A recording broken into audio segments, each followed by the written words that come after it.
In this video, I'm going to show you a brief overview of the sidebar in Ableton Live 12. We'll get into each specific section more in depth in later videos. So over here is this sidebar, and it has been totally redesigned for version 12. There's a lot more filtering options to it. It's pretty advanced. It can be a little intimidating when you first look at it. So if you don't want to look at it at all, you can just click this button and it goes away. It's still there. It can come back, but it is a lot to look at. So from the top to the bottom, we have favorites up here. So if you have like a preset that you really like, you can right click on that preset or that device or whatever and assign it to red, for instance, and then it'll be under your favorites. It doesn't have to say favorite. If I hit Command R, I can rename that to red, okay, and then all of these are reds. So if I want to remove that, I can just clear all colors, and you can add one thing can be in multiple categories, and you can have all of these categories represented to kind of help filter your choices. Below that, we have the library.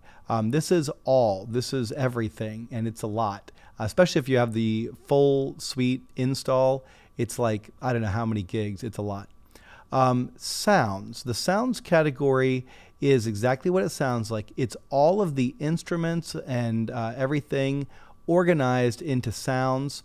In previous versions of Live, this popped up a bunch of folders, and it was kind of neat to surf around through those folders. Now it's kind of sorted by tags, and so if you want, let's say, analog sounds that are leads, you can do it that way, and then you can clear those tags. It's basically a tag-based search. Same thing, this library location is dedicated to drum racks. Here are the individual instruments that come stock with Ableton Live Full Suite. All of your audio effects, this would be like auto pan or EQ and compression. MIDI effects, that's something that Ableton offers that some other DAWs don't, but like built-in arpeggiators and chord and scale devices. Modulators, these are like LFOs and envelope controls. Again, we're going to get into this stuff later. A Max for Live is like a whole other program within the program, very deep topic. We don't even cover it that much in the course at Fort Hays, but if you go to college for composition or for audio design or something, Max for Live is like everywhere. Plugins. This category is for third-party plugins, so things that you add. So you can see here I have a bunch of non-stock plugins like the Native Instruments plugins or the Isotope plugins. Clips are sort of built-in MIDI and audio clips, like a sample library, but a lot of them are MIDI and you can edit them, and they have a lot more functionality. Samples, these are anything from a loop to a one-shot to anything it can detect in the sample folders, it's there. Grooves and tunings are pretty cool. Groove allows you to apply different rhythmic grooves to your audio and MIDI, sort of like an advanced quantization function.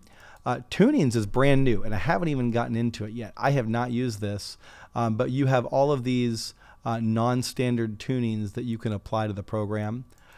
Finally, here we have templates, and you can see I have some templates for this course here, and some of these templates are default templates that come with the program. And then below the library, you have places. Now you can actually add folders to this places category by clicking the add folder button and navigating to a folder and clicking open, and it'll pop up here. When you do that, it might take a few minutes for the folder to fully populate if it's got a lot of samples in it, but just give it some time and it'll be there. Your current project is here, and I have some other folders I'm pointing here. There are packs. Packs are like whole collections of loops and one-shots and instruments and devices, and it's a very diverse collection of materials that can be used in Ableton, and they're done by professional and amateur designers, and we have a bunch of packs here in the Fort Hays lab, and so you download those and install them, and then you access them through this packs section in the places. And so this is the sidebar. It is very intuitive. You can resize it as needed. You can hide and show it as needed. But if you get fluent with the Sidebar, you're going to be a lot more effective in your productions with Ableton.